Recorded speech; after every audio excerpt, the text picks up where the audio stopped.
ജാബിർ റളിയല്ലാഹു അൻഹു അല്ലാഹുവിന്റെ റസൂലിനോട് ചോദിക്കുന്നുണ്ട്, അല്ലാഹുവിന്റെ ദൂതരെ, പ്രപഞ്ചത്തിൽ അല്ലാഹു ആദ്യമായി സൃഷ്ടിച്ചു ഏതാണെന്ന് ചോദിക്കുമ്പോ ജാബിർ റളിയല്ലാഹു അൻഹുവിന്റെ ചോദ്യത്തിന് അല്ലാഹുവിന്റെ റസൂൽ നബി പറയുന്നുണ്ട്, നൂർ നബിക യാ ജാബിർ, ജാബിറെ നിന്റെ പ്രവാചകനായ എന്റെ നൂറാകുന്നു എന്ന് അസ്റഫുൽ ഖൽഖ് നബി മുഹമ്മദ് റസൂലുള്ളാഹി സ്വല്ലല്ലാഹു അലൈഹി വസല്ലം തങ്ങൾ വളരെ വ്യക്തമായി അവിടുത്തെ ഹദീസിൽ അധ്യാപനങ്ങൾ പഠിപ്പിക്കുന്നുണ്ട്.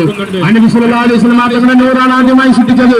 ആ നൂറിന്റെ ഒളിവിലൂടെ ഈ പ്രപഞ്ചത്തിനൊന്നാകെ അല്ലാഹുവിന്റെ റസൂൽ കാരുണ്യമായി ഇതരങ്ങളുടെ കടന്നു വന്നിട്ടുണ്ട്.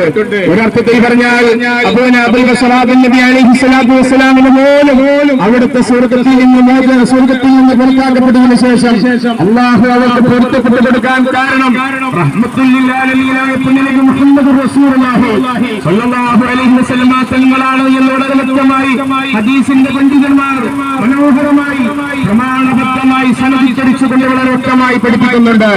ഞാൻ പറഞ്ഞു വരുന്നത്, ആദം നബി അലൈഹി സ്വലാത്തു വസ്സലാം മുതൽക്ക് ആദ്യമ മനുഷ്യൻ മുതൽക്ക് ഈ ലോകത്തിൽ കടന്നുപോയ സർവ്വ മനുഷ്യന്മാർക്കും ചേതന അചേതന വസ്തുക്കൾക്കും അല്ലാഹുവിന്റെ റസൂൽ കാരുണ്യമാകുന്നു.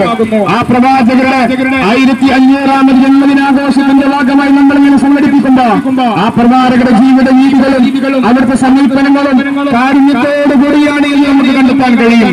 വ്യക്തമായി പഠിക്കാനും ആ പ്രവാചകരുടെ അധ്യാപനങ്ങൾ ഉൾക്കൊള്ളാനും നമ്മൾ സമയം കണ്ടെത്തേണ്ടതുണ്ട്. ഇസ്ലാം സമാധാനത്തിന്റെ, സാഹോദര്യത്തിന്റെ, സമഭാവനയുടെ മനോഹരമായ മതമാകുന്നു.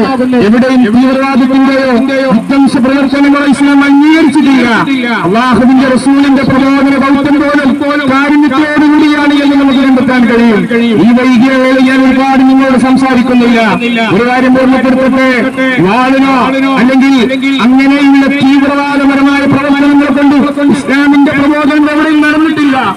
അതിലില്ല എന്ന് നമുക്ക് ഉറക്കെ പറയാൻ കഴിയും. എന്റെ ശ്രദ്ധ ശ്രമിക്കുന്ന മുസ്ലിങ്ങളെ, എന്റെ പ്രിയപ്പെട്ട സഹോദര സഹോദരിമാരെ, അല്ലാഹുവിന്റെ വിശുദ്ധമായ കഅബാലയത്തിലേക്കാണല്ലോ തിരുനിസ്കരിക്കുന്നത്. ആ കഅബാലയത്തിന്റെ മനോഹരമായ ചാവി ഇന്നും ഒരു കുടുംബത്തിന്റെ കയ്യിലാണ്. സൗദി ഗവൺമെന്റ് സ്ഥാപനമായി പ്രവർത്തിക്കുന്നുണ്ട്. ആൽ സൗദ് അവിടെയുണ്ട്. എന്നാലും വിശുദ്ധമായ കഅബാലയത്തിന്റെ ചാവിയുള്ളത് ഒരു കുടുംബത്തിന്റെ കയ്യിലാണെന്ന് പറയുമ്പോൾ അതിനൊരു ചരിത്ര പശ്ചാത്തലമുണ്ട്. അല്ലാഹുവിന്റെ റസൂലിനെയും മഹാന്മാരായ സ്വഹാബത്തുൽ കിറാമിനെയും മക്കയുടെ വിശുദ്ധമായ മണ്ണിൽ വെച്ചുകൊണ്ട് കിരാതന മർദ്ദനങ്ങൾക്ക് ഇരയാക്കി അവസാനം നാടും വീടും സമ്പത്തും കുടുംബം ഉപേക്ഷിച്ചുകൊണ്ട് മദീനയിലേക്ക് പലായനം ചെയ്തുകൊണ്ട് വർഷങ്ങൾ കഴിഞ്ഞുകൊണ്ട് നബി സല്ലല്ലാഹു അലൈഹി വസല്ലം തങ്ങളും മഹാന്മാരായ സ്വഹാബത്തുൽ കിറാമും വിശുദ്ധമായ മക്കയിലേക്ക് മക്കം ഫത്ഹായി കടന്നു വരികയാണ്. ഇസ്ലാമിന്റെ ചരിത്രത്തിൽ മക്കം ഫത്ഹിന്റെ ചരിത്രങ്ങൾ നമ്മൾ പഠിക്കേണ്ടതുണ്ട്. പ്രവാചകരെയും വിശുദ്ധ ദീനുൽ ഇസ്ലാമിനെയും തെറ്റിദ്ധരിക്കുന്നവർ വിശുദ്ധമായ മക്ക ഒന്നടങ്കം നബി സല്ലല്ലാഹു അലൈഹി വസല്ലം തങ്ങൾ ഒരുക്കിയ ആ വിശുദ്ധമായ മക്കം ഫത്ഹിന്റെ ചരിത്രം പഠിക്കുമ്പോ നമുക്ക് ബോധ്യമാകുന്ന ഒരു യാഥാർത്ഥ്യമുണ്ട്. നബി സല്ലല്ലാഹു അലൈഹി വസല്ലം തങ്ങൾ ആക്രമിച്ച വിശുദ്ധമായ പ്രവാചകർ ആക്രമിച്ച അവിടുത്തെ അനുചരന്മാരായ സ്വഹാബത്തുൽ കിറാമിനെ പുരാതന മർദ്ദനങ്ങൾക്കിരയാക്കിയ മക്കയിലെ ബഹുദൈവ വിശ്വാസികൾ ഇവിടെയുണ്ട്.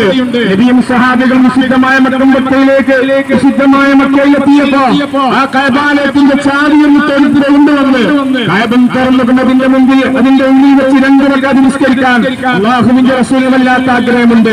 പിച്ചവെച്ച് നടന്ന മണ്ണാണത്. തന്നെ പ്രസവിക്കപ്പെടുന്നതിന് തൊട്ടടുത്ത് ഉരുള വെച്ചുകൊണ്ടാണ് ആ വിശുദ്ധമായ കഅബാലയത്തിന്റെ ഉള്ളിൽ വെച്ചുകൊണ്ട് ആ നബി സല്ലല്ലാഹു അലൈഹി വസല്ലം തങ്ങളെ നിസ്കരിക്കുമ്പോ പലപ്പോഴും വലിയ പീഡനങ്ങൾക്കും യാതനകൾക്കും നബി സല്ലല്ലാഹു അലൈഹി വസല്ലം തങ്ങൾ ഇരയായിട്ടുണ്ട്. ആ നബി സല്ലല്ലാഹു അലൈഹി വസല്ലം തങ്ങൾ തന്റെ വേദനകളും യാതനകളും ഇന്നലകളും അനുഭവിച്ച ത്യാഗങ്ങളും മനസ്സിൽ ഏറ്റെടുത്തുകൊണ്ട് എല്ലാം സമാധാനപരമായി അവസാനിപ്പിച്ചുകൊണ്ട് അല്ലാഹുവിന്റെ മുമ്പിൽ ഭക്തിനിർഭരമായി കഅബാലയത്തിന്റെ ഉള്ളിൽ വെച്ചുകൊണ്ട് 2 റക്അത്ത് നിസ്കരിക്കാൻ വേണ്ടി അല്ലാഹുവിന്റെ റസൂൽ ആഗ്രഹം പ്രകടിപ്പിച്ചു. ആ കഅബാലയത്തിന്റെ ചാവി അന്നുള്ളത് ഉസ്മാൻ ഇബ്നു തൽഹത്തുൽ ഹജരി എന്ന് പറയുന്ന കഅബാലയത്തിന്റെ പരിചാരകന്റെ കയ്യിലാണ്. അദ്ദേഹത്തിന് ഇഷ്ടമുള്ള ആളുകൾ കാതിൽ തുറന്നു കൊടുക്കാൻ, ഇഷ്ടമില്ലാത്ത ആളുകളെ കഅബാലയത്തിന്റെ ഉള്ളിലേക്ക് പ്രവേശിക്കുന്നത് കർശനമായി നിരോധിച്ചിട്ടുള്ള മാറ്റി നിർത്തുന്ന പാരമ്പര്യമാണ് ഉസ്മാൻ ഇബ്നു തൽഹത്തുൽ ഹജ്ജിക്കുണ്ടായിരുന്നത്. അവരെ കയ്യിൽ നിന്ന് മഹാനായ അലി റളിയല്ലാഹു അൻഹു ചോദിച്ചു കൊടുക്കില്ല. ധിക്കാരപരമായി പിടിച്ചു വെച്ചുകൊണ്ട് ഈ മണ്ണിൽ നിങ്ങളുടെ ദൗത്യം നിർവഹിക്കാൻ സമ്മതിക്കില്ല എന്ന ധിക്കാരപരമായ സമീപനം സ്വീകരിച്ചു ഉസ്മാൻ ഇബ്നു തൽഹത്തുൽ ഹജ്ജി. പിന്നീട് അലി റളിയല്ലാഹു അൻഹു സമഗ്രമായി ഉസ്മാൻ ഇബ്നു തൽഹത്തുൽ ഹജ്ജിയുടെ കയ്യിൽ നിന്ന് കഅബാലയത്തിന് ചാവി വാങ്ങി. വിശുദ്ധമായ കഅബാലയത്തിന്റെ വാതിൽ മനോഹരമായി തുറന്നു. നബി സല്ലല്ലാഹു അലൈഹി വസല്ലം തങ്ങൾ ആ വിശുദ്ധമായ കഅബാലയത്തിന്റെ ഉള്ളിൽ കയറി വളരെ മനോഹരമായി ഭക്തിനിർഭരമായി അല്ലാഹുവിന് വേണ്ടി നിസ്കാരം നിർവഹിച്ച് പുറത്തേക്ക് ഇറങ്ങി. എന്നിട്ട് മഹാനായ അലിയാർ തങ്ങളോട് പറഞ്ഞു, അലി, നിങ്ങൾ ഈ കഅബാലയത്തിന്റെ ചാവി ആരുടെ കയ്യിലാണെങ്കിൽ അവർക്ക് തിരിച്ചു കൊടുക്കണം. നിങ്ങൾ അവർക്ക് സമാധാനപരമായി ഇത് തിരിച്ചു കൊടുക്കണമെന്ന് അല്ലാഹുവിന്റെ റസൂൽ പ്രഖ്യാപിക്കുകയാണ്. ആ സമയത്ത് ആയിരക്കണക്കിന് ഭടന്മാരുമായി കടന്നു വന്ന പ്രവാചകർ സല്ലല്ലാഹു അലൈഹി വസല്ലം ഇന്നലകളിൽ തന്റെ അനുയായികളെ ഇടയാക്കിയ മറ്റൊരു പ്രദേശികൾക്ക് പകരം ചോദിക്കുമെന്ന മനോഭാവത്തോടുകൂടി കഅബാലയത്തിന്റെ പരിസരത്ത് ധരിച്ചുകൂടിയ ആയിരങ്ങൾക്കിടയിൽ വെച്ച് അല്ലാഹുവിന്റെ റസൂൽ സമാധാനപരമായി ശാന്തിപരമായി ഉസ്മാൻ ഇബ്നു തൽഹത്തുൽ ഹജ്ജിയിലേക്ക് ചാവി തിരിച്ചു കൊടുക്കാൻ പറയുകയാണ്. പ്രിയമുള്ളവരെ, ആ ചാവി ഉസ്മാനിന്റെ കയ്യിലേക്ക് വെച്ചു കൊടുക്കുമ്പോ ഉസ്മാനിന്റെ മനസ്സാന്തരത്തിൽ ഒരുപാട് മനോഹരമായി ഒരുപാട് ചിന്ത വരികയാണ്. ഞാൻ എത്രയാണ് മുഹമ്മദിനെ ആക്രമിച്ചിട്ടുള്ളത്, ആ മുഹമ്മദിന്റെ സ്വഹാബിവര്യന്മാരെ അനുചരന്മാരെ എത്രയാണ് ഞാൻ പുരാതനമായി അക്രമത്തിന് നിരയാക്കിയിട്ടുള്ളത്. എന്റെ നാട്ടുകാരും സഹപ്രവർത്തകരും ആക്രമിച്ചിട്ടുണ്ടല്ലോ. എല്ലാവരോടും പകരം ചോദിക്കാൻ എല്ലാവരും അർഹതപ്പെട്ട മുഹമ്മദ് കാരുണ്യത്തിന്റെ മനോഹരമായ ഒരു അധ്യാപനമാണ് ഇവിടെ പഠിപ്പിച്ചിട്ടുള്ളത്.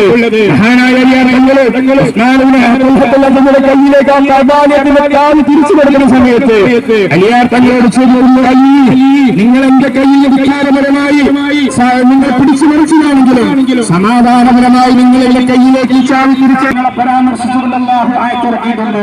ഇത് കേൾക്കുന്ന സമയത്ത് വികാരപരമായി കഅബാലയത്തിന്റെ ചാവി കയ്യിൽ വെച്ചുകൊണ്ട് അഹങ്കാരം നടിച്ചിരുന്ന ഉസ്മാൻ